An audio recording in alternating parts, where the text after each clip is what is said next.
Hi mga karon bell, mabugnawong udto kaninyong tanan. Opo, bugnaw or malamig talaga dito po.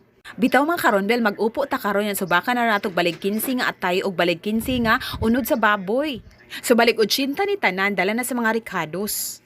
As in gimingaw na ani kay nami tanom ani sa una nya karon nga wala na mi tanom, di na kay ko kaluto ani. Opo na diri sa Cebu nya murag opo magyapon ni sa ubang lugar di ba?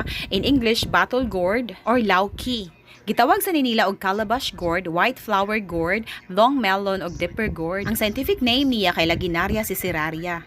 According to Dr. Rajiv Singh, na siya calling effects sa body. Nya na siya nutritional, anti-inflammatory, o pain-killing properties.